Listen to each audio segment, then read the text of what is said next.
From Relay FM, this is Connected, episode 173. Today's show is brought to you by Balance, Text Expander, and Encapsula. My name is Mike Hurley, and I am joined by Federico Vitici. Ciao, Federico. Ciao, Mike. How are you? I'm very well. Mr. Stephen Hackett, how are you? I'm good. Glad to be here with you boys today. It's our last show of the year. The last show of the year. I know. Look at that. Man. So what are we gonna do now? Well, that's... we're gonna it. hug. Oh, so yeah, we're gonna hug. I have to tell you, I have to give you to the bad news that There's bad news Upgrade's already? gonna catch up to the numbers. Oh no! Because we're taking a week off. We take a week off. Upgrade never sleeps. The Upgrade machine never Why sleeps. don't you take the week off with Upgrade? It's not fair. Because Jason is older. He should be taking the week off. You should. This is not fair. Well, Jason works 24/7, so I got to show up. Oh man, go check it out. The next episode of Upgrade, the holiday special, is gonna be real good. This is not fair. I'm really annoyed by this number change, Mike. It's been one of the things that's been keeping me happy on Relay is that +1. Well, I guess we could just do a bonus episode at some point. That would be a way around it. Yeah, a 30-second show just because so we can have another bigger number. So yeah, basically some point in 2018, we just have to put 2 episodes out in 1 week and we'll get the number back. Okay. All Cool. Right, there we go. Sounds good. Plan is made. Terrible news, Mike, for the last show of the year.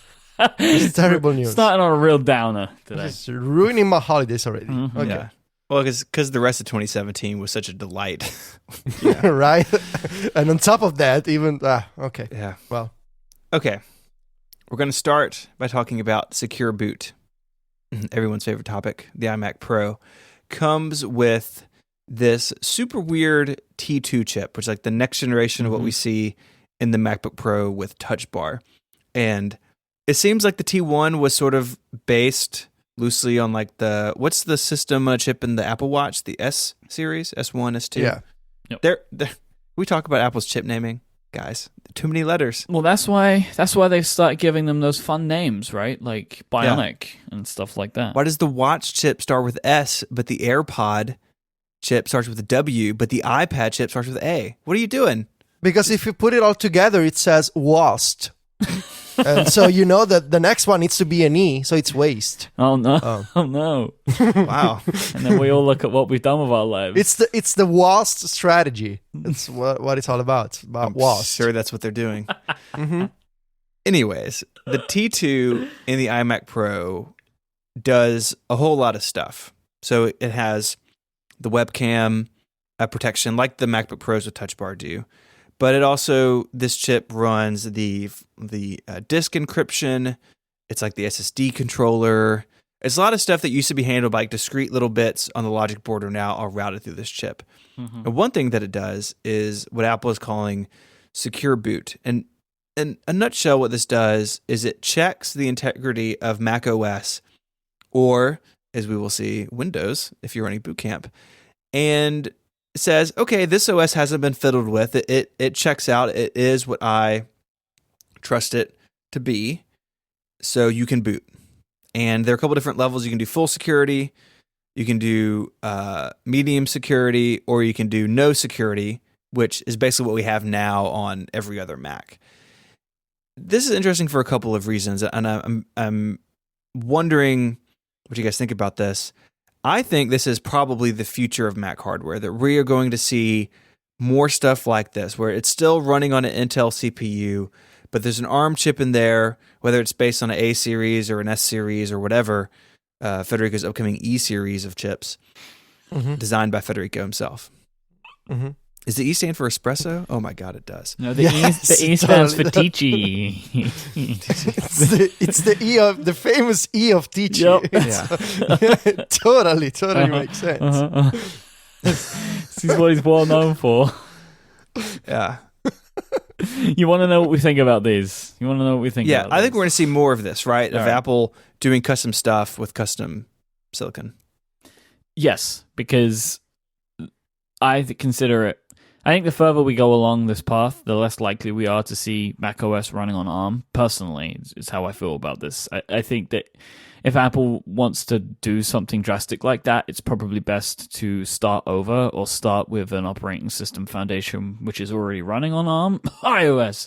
But I don't imagine them porting macOS to ARM. I just don't see it. It just doesn't make sense to me. I think what makes more sense is that they do something like this, where they are moving some functionality over to different chipsets that they control, chipsets that they make, and that they're able to make advancements to macOS in that direction. So they know how to make stuff secure in a way, and in their own way, better than Intel would for them, or whoever chip they're going to be using. So they will just keep shoving this stuff into their own chips and filling them up. They're filling up their machines with this stuff. That's how I see it anyway. Yeah, I think it makes sense, especially because now I'm not an expert, but I guess if they were to move macOS to ARM chips, now that they are committed again to the Pro Mac computers, if they move just one of them, ideally they should move them all. And I'm not sure if they can make that kind of Mac Pro, or I should say iMac Pro, because we don't know about the Mac Pro, but the iMac Pro performance, can you get that on an ARM CPU or system on a chip right now? Nope. So I guess not, and maybe not for the foreseeable future. So I guess it makes more sense to make the powerful Mac that an Intel chip can grant you right now, and delegate some tasks to the system that you control, which is these proprietary chips. And I guess we'll see more and more system features eventually move to that. So I'm not sure if it does power nap right now, but that's the kind of like energy saving or privacy features, those kinds of additions to the system, the kind of stuff that Apple likes to integrate the software and the hardware together. That's perfect for that kind of chip. So I agree. I think we'll see more of this, and we'll see more system features be controlled by this system. So I think there's something to be said here too, that Apple gives you the option. So if you want the full security, you want full, hey, only signed OSs currently trusted by Apple can run, then that's available if you want it. And I don't know what the default is on these machines. Like I haven't seen anybody say what the default is. My guess is that full security is the default. Right. But if you're in an environment where you need to boot something that isn't trusted for whatever reason, so maybe you need to boot into Linux, or maybe, and so several weeks ago, maybe like a month ago, I think we talked about on the show, but I know I wrote about it, this like whisper that I keep hearing that Apple is going to be more aggressive with making sure people are running the most up-to-date version of the OS on the Mac. And it could be that, hey, if you want full security, you have to be on the current version of the OS within 60 days. But say that you're someone like Mike, who is still running Sierra and probably will be for the foreseeable future. Forever! Okay. Then maybe you lose the ability to run in full security mode and you go to medium. That Sierra used to be trusted, but it's not anymore because we want you to be on the new one, so you have to go into recovery mode and change this setting. There's a lot of that fine detail that needs to be worked out because no one has these machines yet. They're not shipping for another like week or so. There's also the conversation to be had, and we're not the people that have it, but this conversation is out there of, is this security that actually matters? Like, is the Mac actually vulnerable in any meaningful way to the OS being tinkered with, rather, whether it be locally or remotely? Like, how many Mac users are running an OS that would fail this system check? I don't know what the number is. My guess is the number is small, if it exists at all. And so there's a conversation to be had of Apple's adding complexity in a security system that doesn't really address any real world needs. And I don't know what the answer is to that. I don't even know, honestly, that's a conversation worth having, because I think personally that any security, as long as it doesn't get in the way of convenience or things you need to do in your system, that's a good thing. And since you can turn this off, it doesn't get in the way. Like, so if you're in an enterprise environment and you do something crazy, you just set this off, to no security, and you're fine. So, but I do think, all that said, we're at the beginning of some sort of new era of Mac hardware where these ARM chips, this custom silicon that Apple can do, is doing things that Apple used to rely on Intel for, or that they can do that's new, something like this. And other manufacturers have like system integrity checks. You can get that on some PC motherboards, but this is Apple's take on it. And I'm very curious to see where this goes in the future. Will this roll out eventually to a $1099 or $1,100 MacBook? Yeah, I think it will. It may take some time because these parts are expensive. That's why we're seeing it on the iMac Pro first. But I think several years into this, every Mac's going to have this sort of security built in. Moving right on to Apple TV screensaver info. So I had the suggestion last week that the Apple TV, beautiful aerial screensavers that you could pull down on the Siri remote or do something, and the Apple TV could tell you what you're looking at. I have since floated this idea with basically everyone I know with an Apple TV, and like everyone agrees with me. So I feel like it's a pretty good idea. So Apple, you should do it. But Benjamin Mayo over on his blog, this is a couple years old now. So this isn't. I don't think this includes all the current screensavers. I'm not sure. I think there are new ones, by the way. Like, I was looking at my Apple TV yesterday, and I'm sure that there were a couple, like especially one of Dubai that I've never seen before. It was like, that really tall building. What is it called? Is it Wiz Khalifa? Yes. No, Wiz Khalifa's a rapper. Wiz Khalifa is a rapper, Incredible. What is it called? Burj Khalifa? Something like that? Something Khalifa. What is it called? Burj Khalifa. There you go. I knew as I said it, I was like, I'm sure this is a person as it was coming out of my mouth, but it's close enough. The Burj Khalifa, I'm pretty sure it was that, and I'd never seen that in the Apple TV screensaver before. Is that the one where it's all sparkly at night? Yeah. Yeah, that one's really cool. It looked new to me. I mean, I don't remember seeing it. But so this website may be up to date. I don't know if it is or not. Anyways, what he has done, some subset or all of the screensavers are on here. And you can click through this little menu, and it tells you where they are. Oh, yeah, that one's already on here, that one that I'm talking about. So maybe isn't that new? So anyways, this is cool.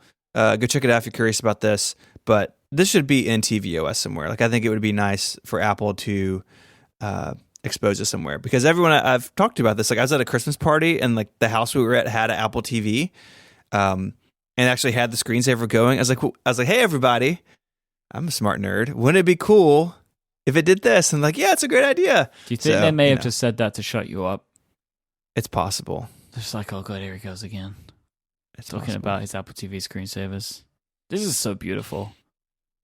Yeah, they're really nice. There is, maybe we could dig it up. There is a Mac screensaver someone put together that you can play them on your Mac, but you might imagine, it involves a lot of data download, and it has to store that stuff on your drive somewhere. So I don't run it, but I actually run the slideshow one with all the Relay member only wallpapers because it's pretty. But you can do it on your Mac too if you want. All right, woo. Item number 3. Amazon says Prime Video has most first week downloads of any Apple TV app ever, according to bestappletv.com. I found it through Mac Rumors. Mm-hmm. How do they know this? I find this incredibly interesting because Apple is probably not going to tell Amazon, hey, you got more downloads than anyone. Thanks, guys. Unless there's like trying to like make them happy, right? It's like, oh, good job, kid, gold star. Maybe that's what Tim Cook did to Jeff Bezos. Gave him a gold star sticker. Mm. So who knows if this is accurate or not. I believe that this blog was told this. I'm not doubting the blogger. I'm doubting the fact that it's actually true. I don't buy it. I think Netflix would be more. Right? It's got to be. Right? I feel like Netflix would be more than this. Or maybe even something like HBO just for Game of Thrones. Like, I don't see why specifically Amazon Prime would be the biggest. The only reason I can think is like if it's somehow gotten confused because Apple automatically installed it onto older Apple TVs. I don't know if that might be a thing. And that boosted the number. Yeah, but it doesn't seem likely to me that it would just specifically just say, oh, yeah, this is the best now because it's Amazon. I don't know, but that seems weird to me. Mm-hmm. I don't know. How would Amazon know about other tvOS downloads unless Apple told them. Yeah, it would have to. Like- The only way they can notice is if Apple has told them. But I can't imagine them doing that. And if they did, they definitely shouldn't be telling that to other people. Mm-hmm. Right? Link. It's like, oh, thanks for the information. Let's call bestappletv.com and tell them. This seems very strange. It's a very strange story, very strange website to release this kind of statement to. I don't know how this happened. I'm skeptical though. Something doesn't add up here. Especially Amazon Prime Video. I mean, like Netflix, for example, or like there's other stuff on tvOS that. Well, anyway, okay. Good job, Amazon. I guess. Yeah. If true, huge if true. Huge if true. Twitterific has added a true black iOS theme. Very nice. Tweetbot, what you doing? Come on. Gimme. Twitterific is getting better and better all the time. Yeah, it is. And as I always say, there's a feature that keeps me in Tweetbot, which is the multi-column layout on the iPad. Yep. And I really think that Twitterific should have that feature, especially because on the Mac, you can do multiple windows. So they sort of have the same system in place on another platform. And the iPad is just, Twitterific on the iPad is the kind of app that it's like pre-iOS 9 kind of application that it's like a giant iPhone layout, basically. Yeah. I mean, they have a sidebar, but it's not enough. I really would like Twitterific to have more like drag and drop or multi-column, that kind of stuff. All right. As Mike mentioned, this is our last show for the year. We were taking next week, the week of Christmas, taking that off. We'll be back on January 2nd with our Apple Tech Stories of the Year episode, kind of year in review. We're putting that document together now. I say we, it's mostly been Mike and Federico so far, so thank you guys for that. But you can tweet with the hashtag #ConnectedYear, all one word, and we will look through that and make sure that those stories that jump out are in there. So we have a bunch of submissions already, so thank you. Mm-hmm. And so off next week. Upgrade catches up with us, episode number wise, and then we're back on the 2nd with Connected Year. Spoiler, it's all about Planet of the Apps. It's a 2-hour discussion about Planet of the Apps. Was that this year? We finally watched it all, and we're going to give you... do you know?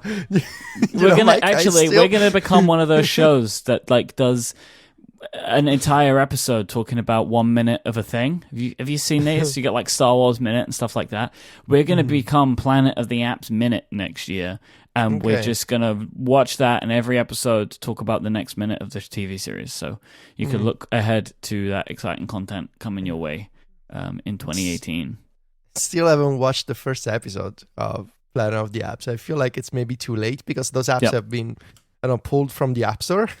Especially it was too late because it was connected homework very long time ago now.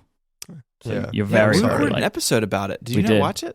No, we didn't. I was at the beach and you didn't watch it. I reckon it was Federico's idea in the first place, and then he just never watched it. That's how I reckon that one went down.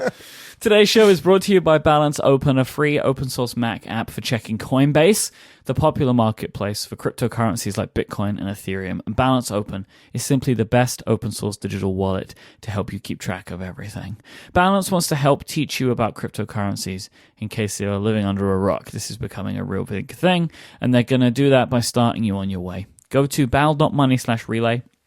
And if you're one of the first 1,000 people to go there from this episode, you will receive $2 in Ether, which is the Ethereum currency, for free as a gift from Balance. Go check it out today, find out more, and try out Balance Open, the best open source digital wallet to help you keep track of cryptocurrency. Our thanks to Balance for their support of this show. All right, so there's a video game, which had a lot of hype to it and was very delayed on Xbox, called Cuphead. And it's currently on Xbox now. It came out a couple of months ago. It's on Windows PCs too. But it is a game which is drawn in like an old Disney cartoon style. It is probably one of the most beautiful video games ever made. It's why it won. I think it won Best Art Direction at the Video Game Awards, rightfully so, because it is just a stunning achievement. A beautiful, beautiful game.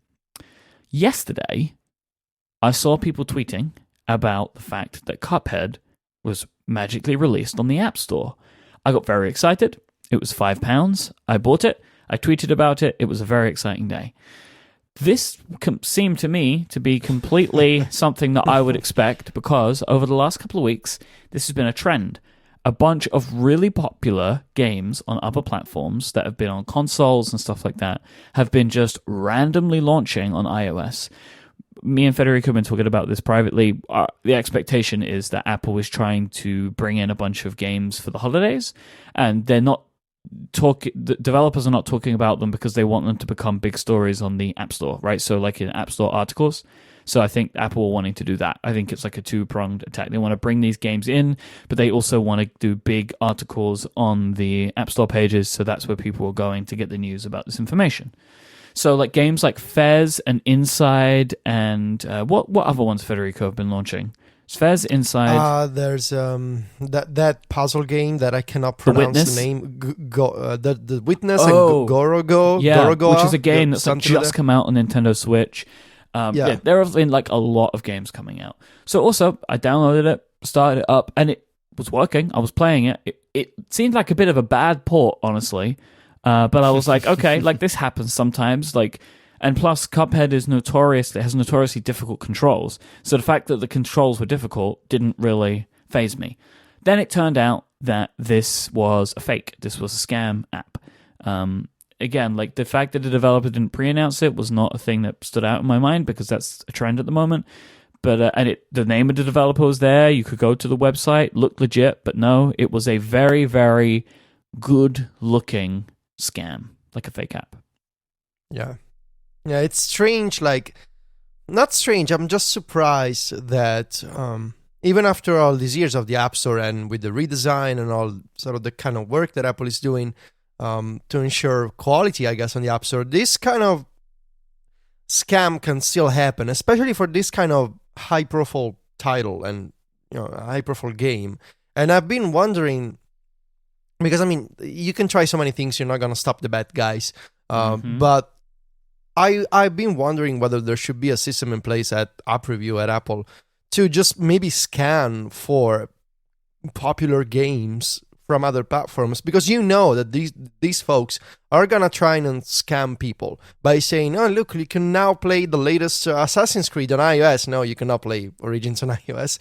And I wonder if, how much work would it be to just put up a system in place that you have a list of the popular games that are not actually coming to iOS, and if you see a submission like that, you have the system that filters the game and says, well, let me get in touch with this company and see what's up. And also, Touch Arcade, that was also fooled by this release, they did an investigation into this person, and apparently it seems to be a repeat offender that in the past put up multiple scam applications on the App Store. So it's not like it's some crazy complex plan. It's just some person. I'm not sure if the domain was registered in China or in Russia. That did this in the past multiple times with other names, of course, on the App Store, but it's still the same scheme. You take a game that is on other platforms, you make a fake shell on iOS, and you post it on the App Store, and somehow you get approved, you get a bunch of money, and then people ask for a refund, so nobody knows what happens to their money. I got a refund, by the way, before people tell me to get a refund. I don't really do this kind of thing. Like, if I never ask for refunds of apps. I think this might be the first time I've ever done it. And the only reason I did this was because it was a scam. Like, if I download an app and don't like it, I don't ask for a refund. Like, that's just, I mean, if you do, that's totally cool. Like, that's a thing you're allowed to do, but I don't do it. It's really easy in the European Union because there's like, or in the UK at least, because there's like this 14-day refund thing. So like I can't remember the exact wording, but I could just be like, nah, canceling the purchase, and like you get 14 days in which you can just do it that simply, and it's just done. But whatever. But yeah, I got the refund for it. But yeah, I think this. Okay, so like I don't know how many apps are being submitted, and I'm sure it's a lot. But the most cursory of Google searches for the word Cuphead would have unearthed this, because if someone would have searched this, right, they would have found that Cuphead was a really big title. And then maybe Apple should have tried to contact the developer, like the actual developer, and confirm with them that they're launching their title on the App Store. Like, this is a game which came out like a couple of months ago on Xbox, right? Like, if somebody would have just searched the word Cuphead, they could have got to this, and then they could go through official channels to contact the developer, like via the developer's own website, and just be like, hey guys, are you launching an app? Because honestly, we'd really like to promote this. So, I mean, again, like, I don't know what the actual process is. I don't know how long it takes. I don't know how many submissions are happening. But this is a way where something like this could have been solved. But yeah, that's just a thought. I mean, that's a nice thought, but I don't think it scales. And the App Store submission review team is different than editorial. So they probably don't have any say. Or like me, like I said, I don't play video games. Like, people going crazy on Twitter that this app was on the App Store. Like, oh, that must be a game, right? But the name had no importance to me before this was a story. And so are you going to make every app submission go through a Google search, which is like highly, like super easy to scam? These people built a website saying the Cupheads was coming to iOS, right? Like they could have seen the wrong. That I think is like not a real scalable solution. I'm not saying scalable solution. It just is a solution. It is, but like, right? But I'm not saying it's realistic. Well, what I think would be maybe slightly more realistic is there some way for Apple to verify developer IDs, where if you were, just open it for Twitter verification, what could go wrong? Having some way where high-profile developers have some sort of mechanism to say this is actually us, and this person or this group of people, having done this multiple times, like clearly there's a way to game the developer ID system where, hey, these are coming from the same IP address, and this is a known scam, shop or whatever, scam developer. Like, Apple should have protections in place at that level, so they don't have to complicate and therefore slow down app review. It's all very messy, right? And my answer has lots of problems too. But it's troubling, especially since this is a repeat offender. That's the worst part about this, is that this person or group of people, they have done this before to the App Store, and their next submission just came on through. And there's got to be something in that chain that could be adjusted. And it's a fascinating story. Touch Arcade did some investigation into this game, and because it's somewhat playable, they got an email from someone, from a source, that says that this game was like based on, of course, based on real assets, real graphics from the game, and that it was kind of like leaked from a company that, like a development outfit that had been tasked with porting Cuphead to iOS.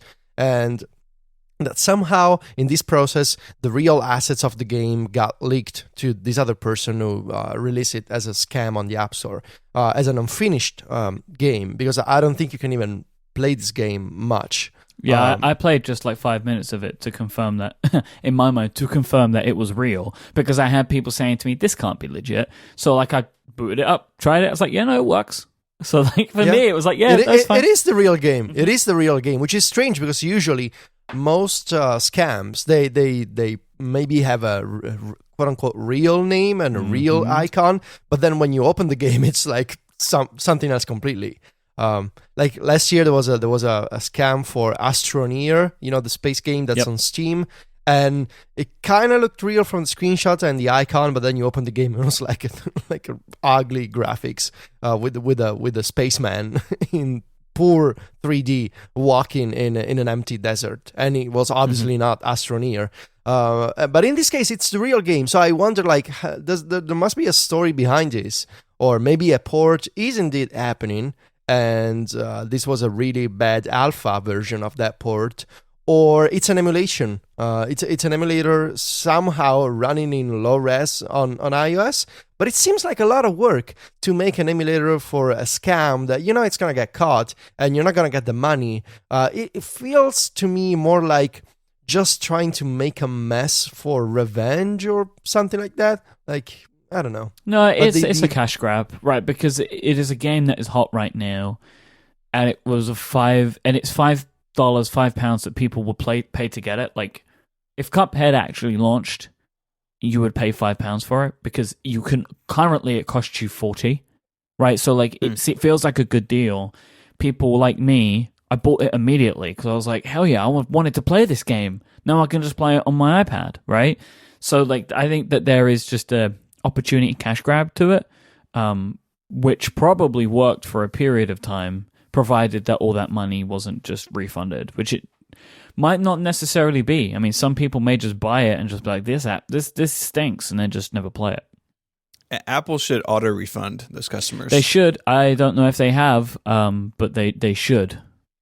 Provided they even know. I mean, is it still on? I guess it's taken down. No, now. It's off the. It was off the App Store within a couple hours. Yeah, they should auto refund it because it shouldn't have been there in the first place. Like, and that does fall on Apple, no matter whether they could have found it or not. Like the fact that they have a gatekeeper system means that something like this is on them. Mm-hmm. So yeah, it was super strange. Let's go from some fake games to some real games. I saw a couple of games that are doing really strange things with the iPhone X over at Mac Stories, which is Federico's wonderful website. One called Rainbrow or Rainbow, and another called Nose Zone, which uses the True Depth camera in some strange ways. Like Rainbrow, you use your eyebrows to play a super simple Frogger-like game. You just move your eyebrows up and down to move a character up and down the screen to collect points and dodge emoji that are trying to attack you.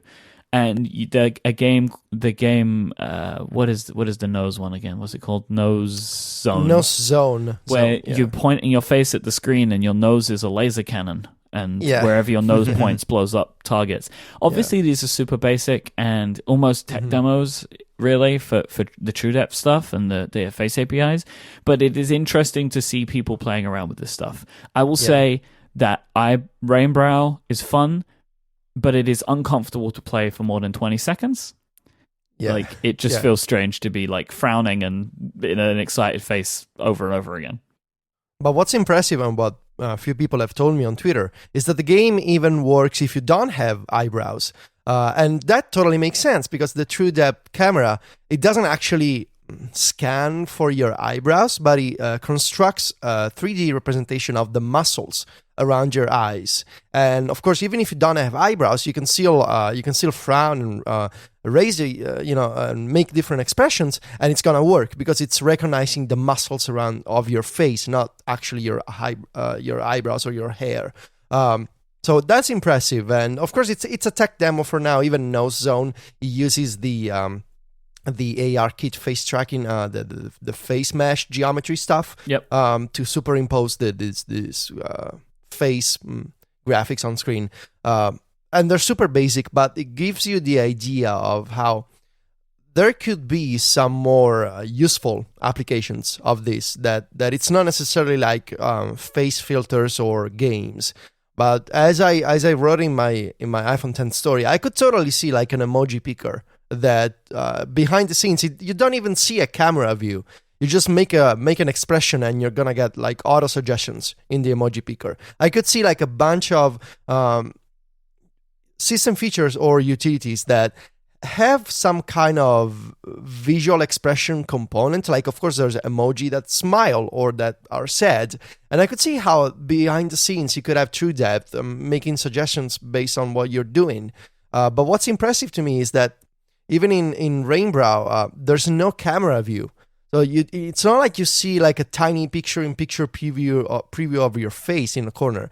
You just make an expression and the game reacts. Yep. And that disconnection, if you will, that there's no point of contact, there's no visual preview that says, here's you making a face. No, you just work with your face. You just issue the commands with your face and the game reacts. And that's... it's weird, but it's also technically impressive, I think. It could open up a lot of opportunities for from the accessibility angle as well. You know, to be able to use apps or even part of the interface with just facial expressions. Could be big for some users. So I think it's cool. You know, I think that we're clearly at the beginning days of this. You know, clearly we're going to learn what works and what doesn't, and these games and demos will come and go. But I do think there's a real interesting opportunity here for developers and users to explore, and I hope that we see some options for users who this could allow them to use an iPhone, maybe even for the first time, or definitely in a way that's more convenient for them. And could some of this stuff get baked into the OS even? Where Apple has some accessibility options for some navigation through facial expressions. That I think is really exciting. So hopefully we see more of it. All right, today's show is brought to you by our friends at Smile, and today I want to talk to you about Text Expander, because Text Expander will let you communicate smarter. If you're listening to this and you haven't yet downloaded Text Expander, listen up, because Text Expander can save you time. Who doesn't want to save time? Especially like now, I feel like I'm in a mad rush at the holiday season, because I know I have a limited amount of days for people to actually respond to anything that I'm sending them. So time is of the essence. Like, think about the last time that you were at a networking event or maybe a conference where you met a bunch of new people. And you know that you want to stay in touch with these people, but emailing all of them individually can take so much time. But not with Text Expander. All you need to do is create one snippet. Use fill-in fields for the contact name and maybe set a custom topic so you can personalize it a little bit. Then open up your email and you can send your follow-ups in just a matter of minutes, just firing them off with one quick keyboard shortcut. So then you've managed to check in and start all of those new relationships with valuable people that you want to get to know more, without having to spend hours dedicated to email. And this example can be applied to so many different things. Even if it is something like sending out a family email at the end of the year, right? You want to send it to everybody individually so you can customize it a little bit. You could do that with Text Expander too. And you can create an entire email reply system with Text Expander. You can have a snippet on hand for every single type of email that you send. It's very easy to do. Very, very easy to do. Text Expander also has a great crossover with the very popular app Drafts now, meaning you can use your snippets in Drafts for seriously powered productivity and then send them off to wherever it is you want to send them. If you spend any amount of your day typing, trust me, you need Text Expander. It is the smartest way to improve the workflow of your communications. Go to textexpander.com/podcast right now, and you'll get 20% off your first year. Just tell them that you heard about them on this show. So that's textexpander.com/podcast and get 20% off your first year when you tell them that you came from Connected. We thank Text Expander for the continued support of this show and Relay FM. So there's a story going around this week, along with some Geekbench scores and some deep diving into the guts of iOS, suggesting that as iPhone batteries degrade over time, like all batteries do, that iOS may be downclocking the CPU in the phone. We've all heard people, we'll hear it around the holidays, I'm sure. I updated to the new version of iOS, and now my phone is slow. It used to not be slow, but now it's slow. Because, Stephen, a new iPhone has come out, so Apple is killing iPhones.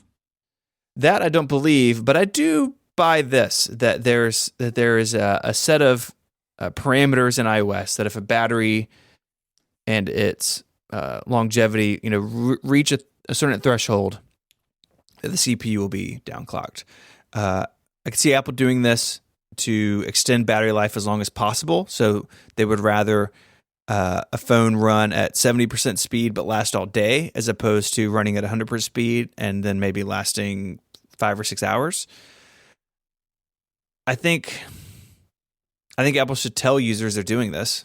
Right. You should get a little pop-up. So on the Mac, if you have a notebook and your battery needs service, you get a little pop-up and it says, "Hello, friend.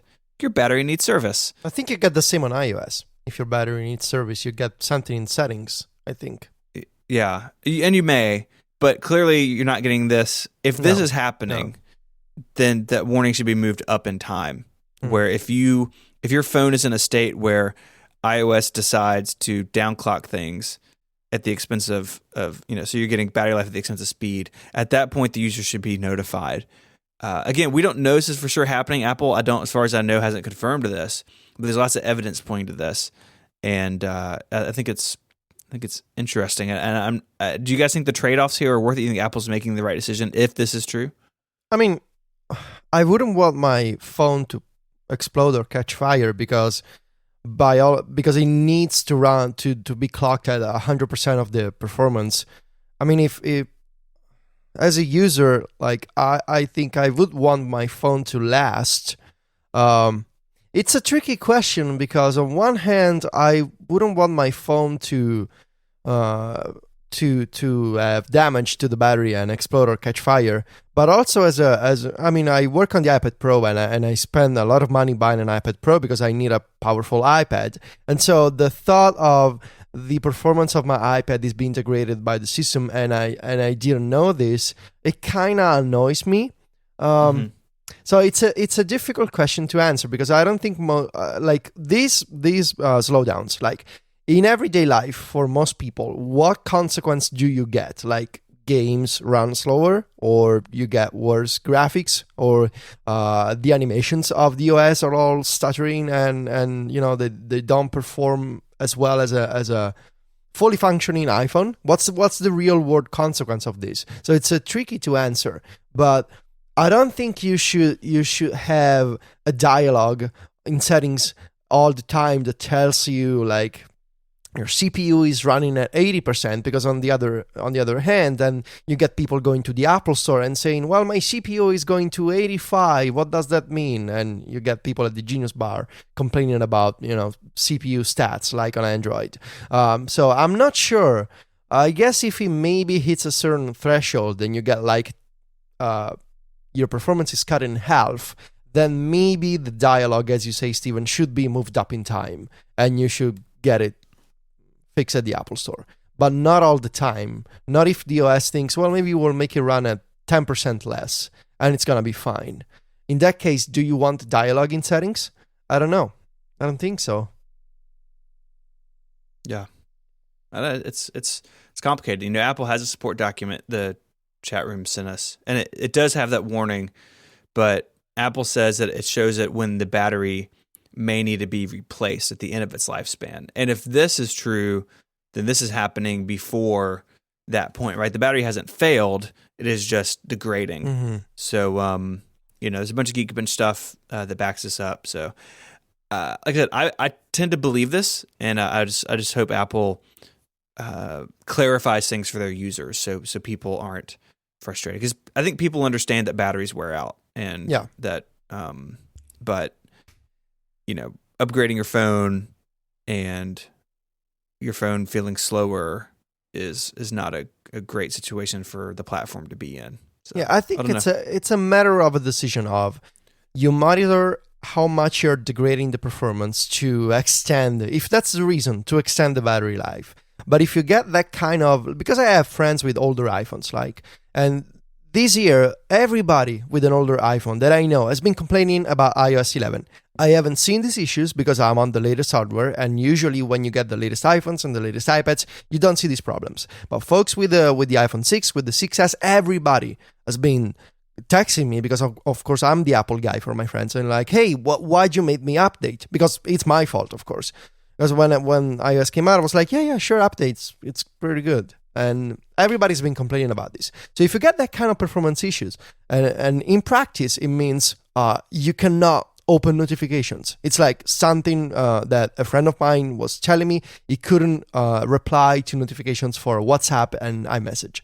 Or your photos never upload. Or whenever you open a game, you have to wait 2.5 minutes. Something else that a friend of mine told me a few weeks ago. So if you get that kind of problem, and the OS knows because it's logging all of these extended times that it takes for an app to launch, for example, the dialogue should be moved up in time, and you should have a message that says your battery is not fully out of service, but you may want to consider getting it fixed at the Apple Store. So yeah, if true, if this is the reason why this is happening, and if Apple knows this data, and I'm pretty sure they know that this is happening because they do it, then in those not extreme cases, but cases where you can observe the slower performance, and you can observe the issues, then you should get the message.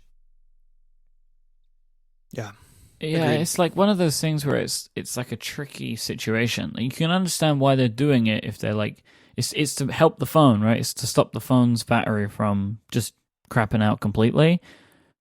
But people also don't want their phones to feel like they're running super slow as much as they also don't want their batteries to die. So like, I know this is a very this is a tricky situation and an Apple like way of dealing with things, but just let people choose, right? It's like your battery is crap. You can make one of two decisions. You can either go and fix it, or you can say, hey, make the battery worse, don't change the performance, or run me a lower performance. Like, and have that in the settings somewhere. I know it's not ideal, but it could at least stop people from being so frustrated, although probably it wouldn't change a thing. But I understand why this is happening, if it is happening. But it's kind of one of those things. It's unfortunate for everybody.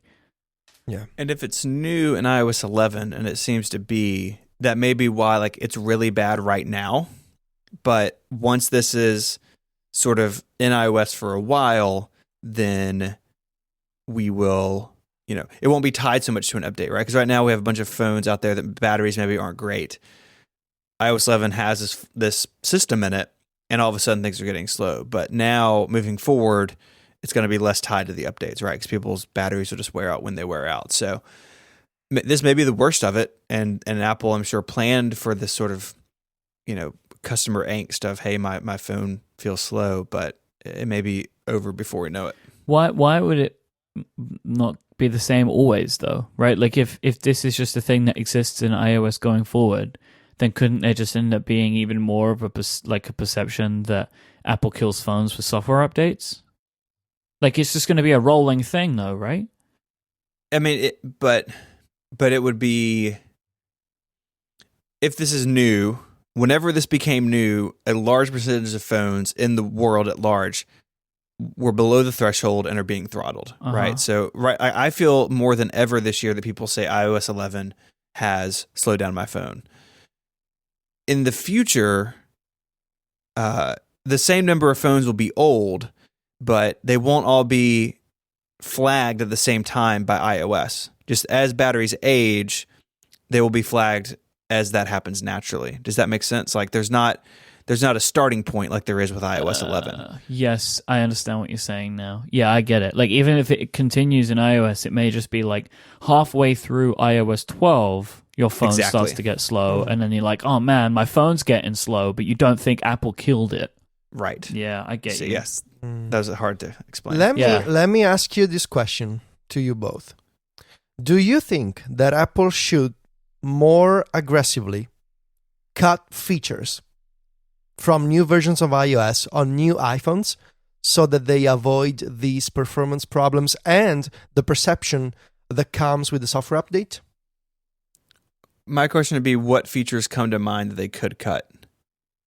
Because for the most part, like, there are phone-specific features, right? So like the iPhone 10 has Animoji and that sort of stuff. But that's, using hardware in the phone that isn't there on older devices. Like, I just don't know. Like, I can't think of, like, what are they going to do? Like, oh, we rolled out iCloud Photo Library over cellular, but you can't have that unless you have this phone. Like, I don't know what big features they've added that would make that big of a difference.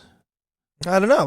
Like even basic stuff like animations. Like, why do you need to keep the animations all consistent across the entire iPhone line if the iPhone 6 cannot be as smooth as the iPhone 8 or the iPhone 10?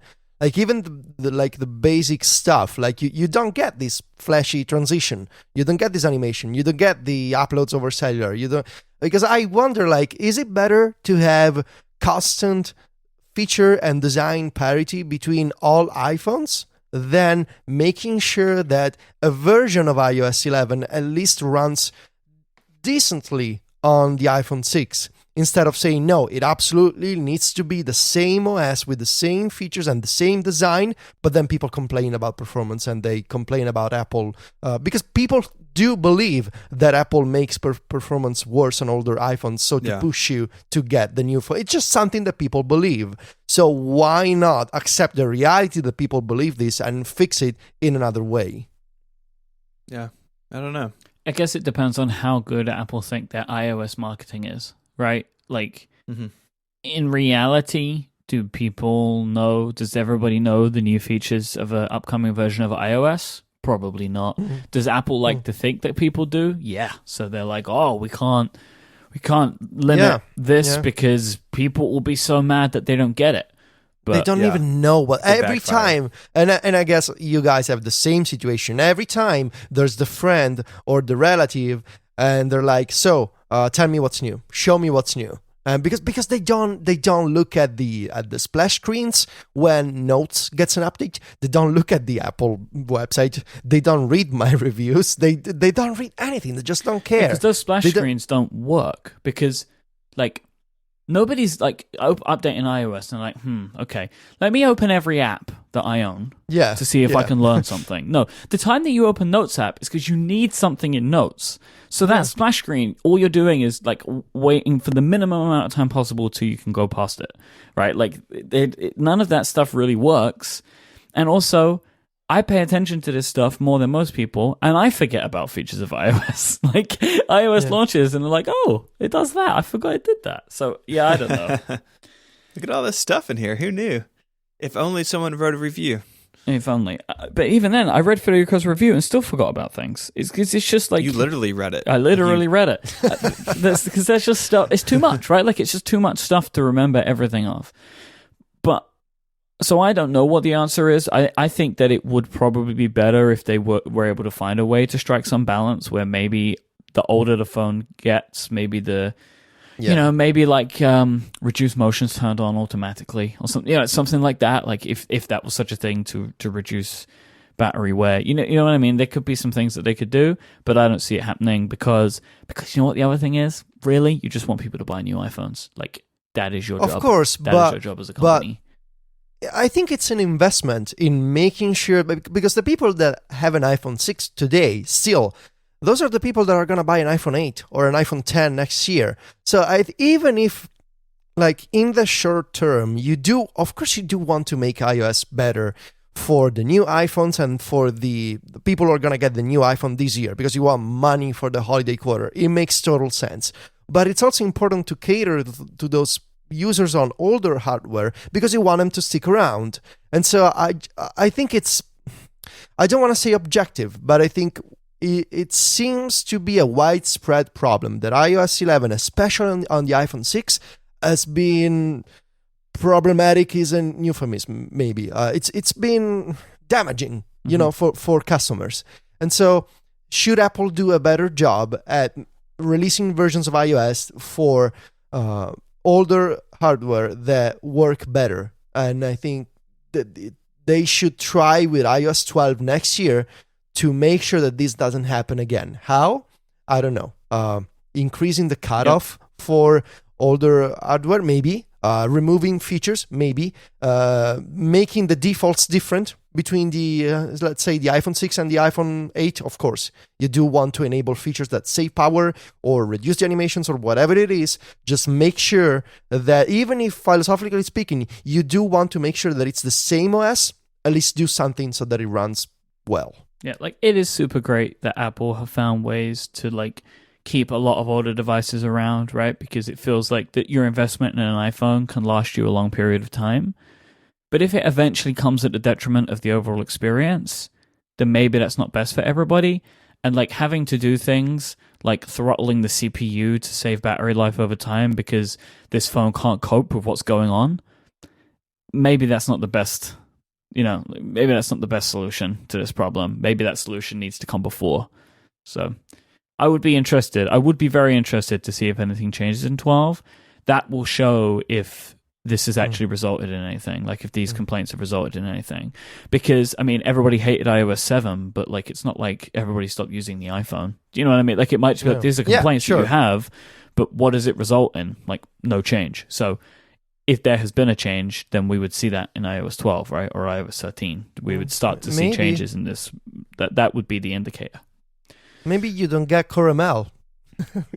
No machine learning for you. We'll talk about that. Let's talk about that in a moment. But first, I want to thank Incapsula for their support of this show. They will help you delight visitors to your site whilst also frustrating attackers because of their bulletproof security options and fast content delivery network. Right now, somewhere in the world, a website's being attacked. Some botnet is scraping website content, trying to break in to databases and bring that site down. But thankfully, Incapsula work hard to protect websites of all sizes with their network that can process 30 billion attacks per second. If you are a customer of Incapsula, you will be able to make sure that your website stays up and your visitors will never know. They have a huge CDN which is lightning fast, so if something bad happens, no one's going to know the difference. This CDN, this huge network that they have, this is why they've successfully defended some of the largest website attacks on record. As a listener of this show, you can get a whole month of Incapsula service for free. Just go to incapsula.com/connected. That is incapsula.com/connected. You'll be able to check it out today, find out what they can do for you, and claim your free month. Give Incapsula a try. You're not going to regret it. Thank you so much to Incapsula for their support of this show and Relay FM. Okay, so Federico came up with an interesting idea of doing, I guess what I'm dubbing an anti-wishlist. So this is a selection of things in 2018 that we would like to see Apple stop doing, as opposed to a list of things that we would like to see Apple do next year, which we may get to at another point. But Federico, would you like to begin? And obviously this is going to go in round robin style with your first anti-wish list item. Yes, of course. I would like Apple to stop adding new design languages to iOS, because one, it's been increasingly difficult for me as a reviewer to talk about iOS design. There are just so many styles, and also as a user, I think right now iOS 11 is this combination, this design salad of multiple styles, multiple trends. There's the large title design, there's the small title design, there's icons that are thicker, icons that are thinner from the era of iOS 7. There's UIs with controls at the top, and there's UIs with controls at the bottom. And I get it. Sometimes you want to optimize the interface or on a case-by-case basis. There's some apps, for example, that maybe benefit from controls at the top and others at the bottom. But in general, I think everybody can agree on the fact that iOS 11 introduced more design changes again, and now we have this weird combination of multiple styles for multiple elements, and even the human interface guidelines is becoming difficult to follow and to fully understand.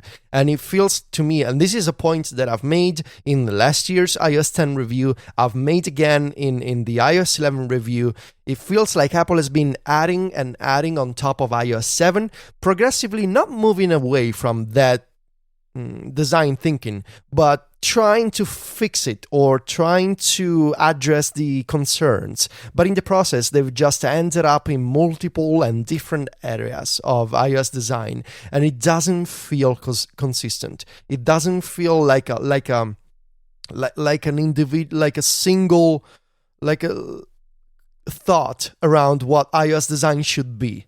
And I would like Apple to stop adding more and more to this and just have a reset and say, we're going to redo, not with the kind of dramatic departure of iOS 7, like with a drastic redesign, but just stop adding new stuff and have consistency in mind and get rid of elements that don't work.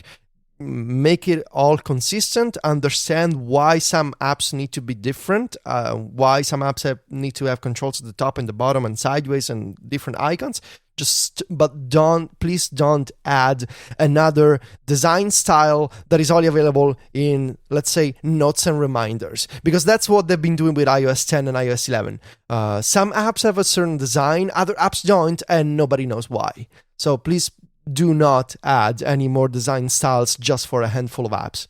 Like, choose one and stick with it, right? Just choose one, I guess. Or if you need to make variations, have consistency for those. Because right now, I could imagine why does Apple Maps need to have the controls at the bottom, but let's say Safari, you need to stretch all the way to the top. So please just pick one, I guess. Yeah. All right, I'm going to go next. I hope that Apple stops putting all of their focus into Core ML and differential privacy for a couple of reasons. This is my bugbear, right? Like, this is the thing that I have been complaining about under many different guises for the last couple of years. I want Apple to start cloud using my data and cloud syncing it more heavily.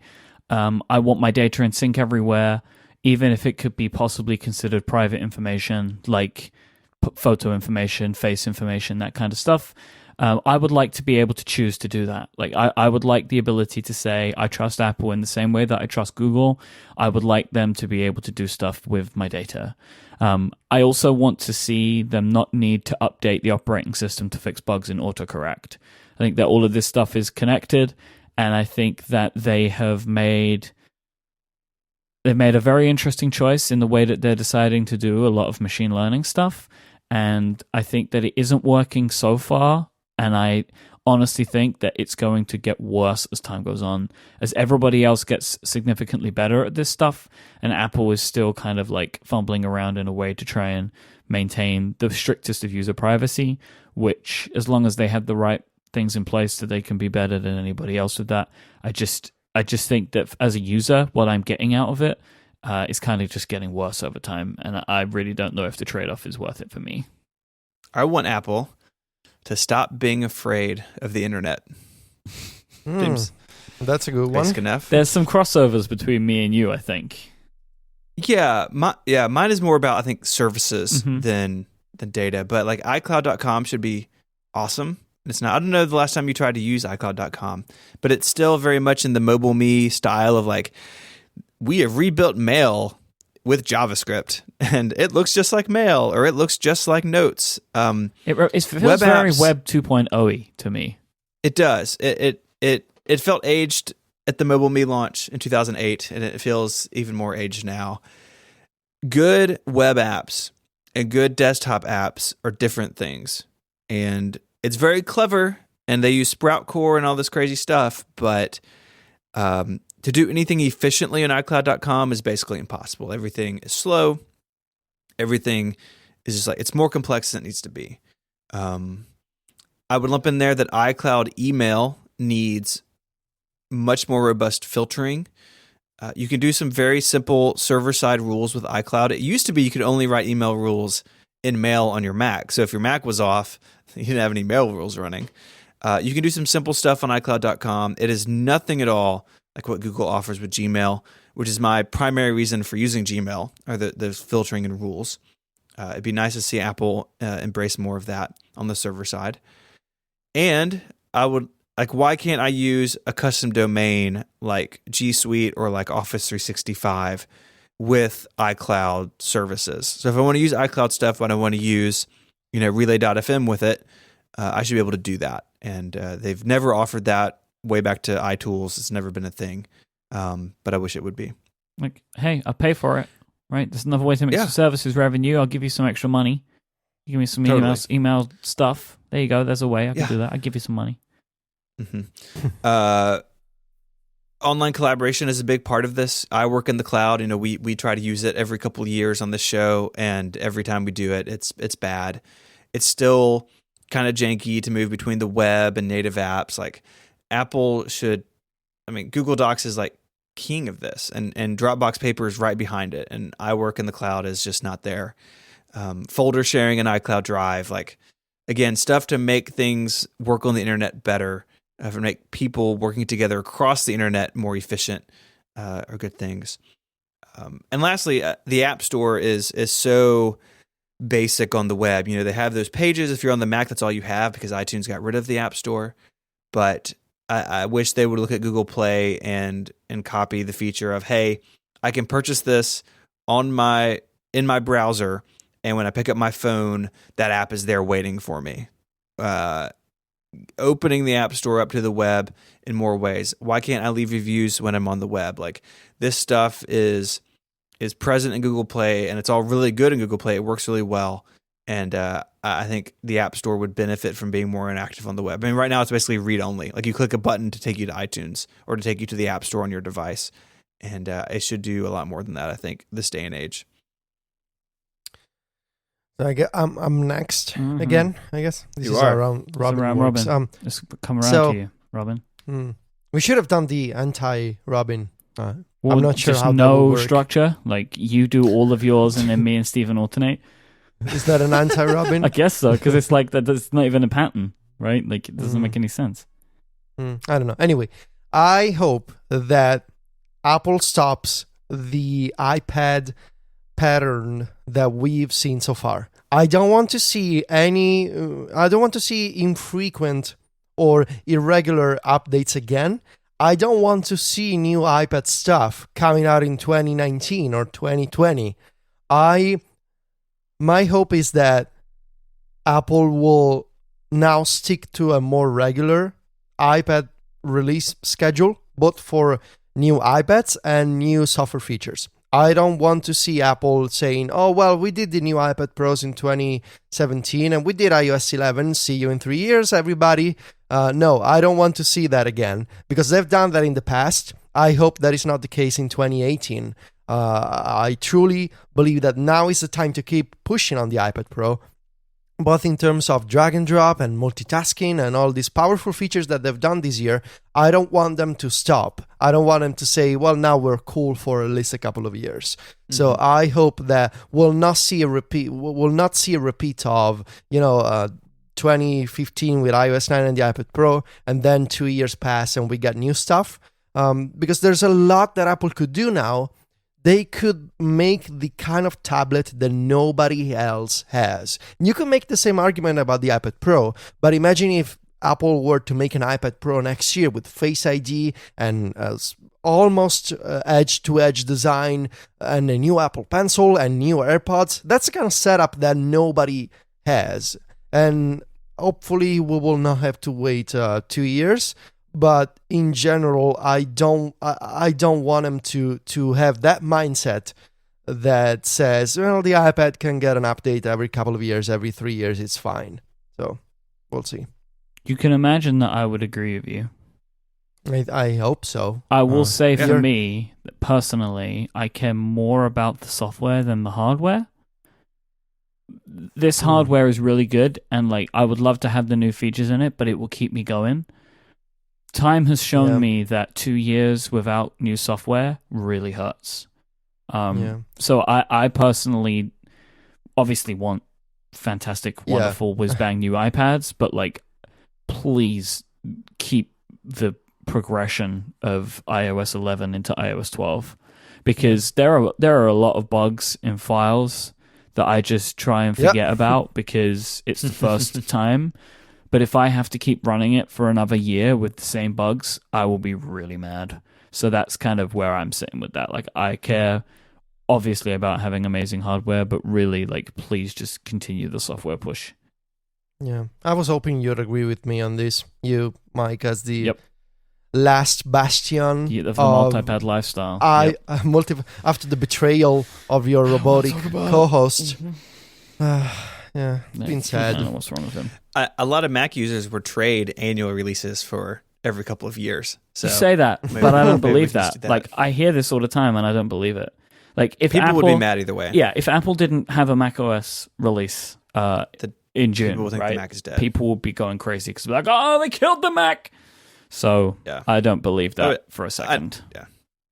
I agree with you. It'd be a major problem. Be a bloodbath. But yeah, it's a good one. It's a good one, Federico. So I have a weird one again. I hope that Apple stops thinking that they need to make an app store for everything in all situations. Oh, that's a good one too. Because the iMessage app store is just a sticker store. And honestly, there's probably a better way they could have branded that, because I don't think people were using iMessage apps, guys. I don't know if you knew about that, but I think it's just stickers, really. The Apple Watch app store is still around, but is basically dead. Because I think that if people want an app on their Apple Watch, they just turn it on in the settings because it comes with an actual download of an app. Right? Like, if anything, the Apple Watch App Store is even worse than the iMessage App Store. Yeah. Because all the Watch Store does is download a regular app, like it on your iPhone. Like, the current standard iPhone and iPad App Store that we have is great. It's gotten so much better. I check it all the time. I check it way more than I used to because I love the articles and the collections that they do. I will say so far, we're a few months in, like 3 months or something, and I've been really impressed with what the App Store editorial team have done. But just keep that to be the central hub for everything. You can have separate like UIs inside of the regular App Store app if you really want to, but having these like weird bolted on App Store looking things inside of other apps on the iPhone really is kind of confusing.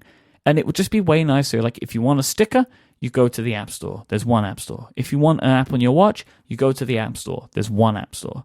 And you just find a way to make that work, right? There's more space than there's ever been because of the restructuring. I'm concerned about the HomePod, right? Like, what is that going to be like? Is there going to be a HomePod App Store? Who knows? You got a voice App Store. You just need to talk to.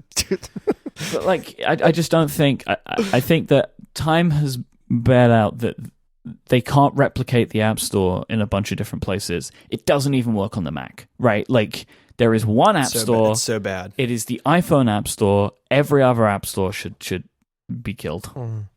I mean, video game companies have got this pretty much figured out. When you go to the PlayStation Store, you get a sidebar that says PlayStation 2, PlayStation 3, PlayStation 4. PSVR, right? Like, it's good. It works. It works pretty well. No, it's not elegant, but it's fine. Yeah, and I guess the idea was to bring the App Store contextually to what you were using. So you're in iMessage, good. Now you can open the App Store from iMessage. Or are you managing your Watch apps? Well, now you have an App Store inside the Watch app. But it didn't really scale. It didn't really work, I guess, because ultimately people just go to the App Store. There's the App Store that they know. And all these features that they added in terms of platforms and devices, they just added confusion. Like, where do you go if you need to install a sticker pack, or where do you go if you need to install a watch app? And it's just confusing at this point. They made all of that so much better in 11 than how it was in 10, right? Like if you download something, it's just automatically enabled, you know, that kind of stuff. And I think that shows that they kind of, at least I think, kind of realized that maybe they didn't do that just right. Yeah. All right, Stephen, round us out. I'll be the final Robin. I hope Apple stops goofing around with the retail experience and focuses on the basics that make their stores better. Wait times for service are way too long in most stores. Even big stores, small stores like here in Memphis, it can be difficult to get an appointment.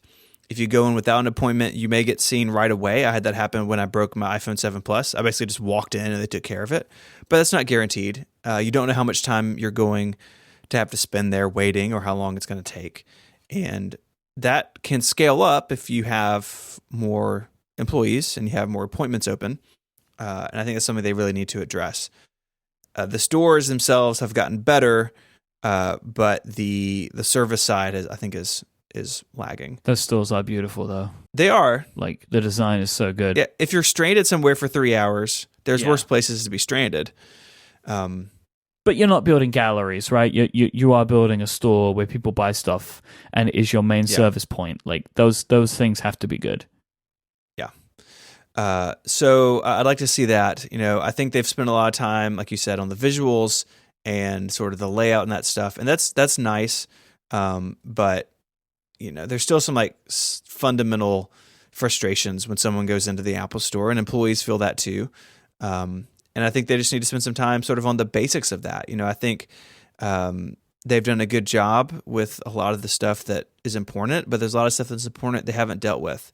And I wish that they would sort of maybe pause some of the superficial changes and work on the behind the scenes stuff a little bit more. So that is our anti-wish list. So I guess it's a great way to end the year of positivity. Who knows? But we know that these are things that we'd like to see changed because we love Apple, and these are things that frustrate us. And so there you go. We are now rounding out. Yes, Federico. How would you say your year of optimism or positivity has gone? Very well. So it runs for another 6 months because technically I'm doing Apple's year, right? Okay. So it's like June to June. I would say it's great. I mean, I've said this in other places, and I'll say it again. I'm very happy with my current crop of technology. Yeah. Like, Yeah. I think it's great. Like, I'm really happy with everything that I've gotten. I'm happy with my OSs. I'm happy with the hardware.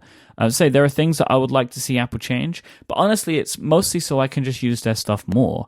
Because, like, the things that I don't like, so stuff about, like, all of, like, data sharing-y type things, right? Where, like, I would have an application and it's all the data shared in the cloud.